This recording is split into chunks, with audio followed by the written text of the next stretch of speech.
कहानी का नाम 1 रुपये की मिठाई। स्थान एक छोटा सा गांव। मुख्य पात्र किशन, 12 साल का बच्चा, उसकी माँ और मिठाई वाले काका। कहानी शुरू होती है। गांव के एक कोने में एक छोटा बच्चा रोज मिठाई की दुकान के बाहर खड़ा होता था। नाम था किशन। उसकी आंखें हमेशा उस कांच के शीशे के पीछे रखी गुलाब जामुन पर टिकी रहती थीं। हर दिन वो स्कूल से लौटते वक्त रुकता, मिठाई को देखता, फिर चुपचाप चला जाता। मिठाई वाले काका ने कई बार पूछा, बेटा खाना है क्या? किशन मुस्कुराकर कहता, एक दिन पूरी दुकान खरीद लूंगा काका।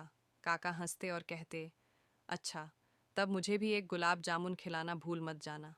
लेकिन किशन की हंसी के पीछे छिपा था एक गहरा संघर्ष। उसके पिता नहीं थे, माँ दूसरों के घरों में काम करती थी। कभी कभी एक वक्त का खाना भी नसीब नहीं होता था। एक दिन किशन ने अपनी माँ से पूछा, माँ, मुझे 1 रुपये की मिठाई खानी है, मिलेगा क्या? माँ की आंखों में आंसू थे, लेकिन चेहरा मुस्कुराता हुआ बोला, तू एक दिन ऐसा बनेगा कि 1 रुपये की नहीं, 100 रुपये की मिठाई दूसरों को खिला सकेगा। उस दिन किशन ने फैसला किया, वो बड़ा बनेगा, लेकिन सिर्फ अपने लिए नहीं, दूसरों की मदद के लिए। साल बीतते गए। किशन ने पढ़ाई में मेहनत की, माँ के साथ काम भी किया। दिन में स्कूल, शाम को होटल में बर्तन और रात में किताबें। गरीबी उसे झुका न सकी। पहले स्कॉलरशिप, फिर कॉलेज, फिर एक बड़ी नौकरी। 10 साल बाद गांव में एक नई मिठाई की दुकान खुली। नाम था किशन स्वीट्स।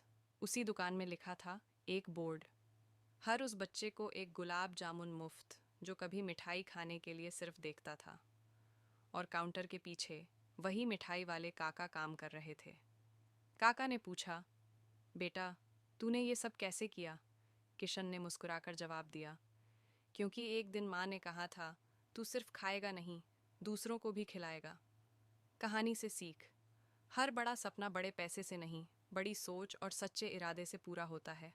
कभी किसी को छोटा मत समझो, क्योंकि जो आज सिर्फ देख रहा है वो कल सबको दे सकता है।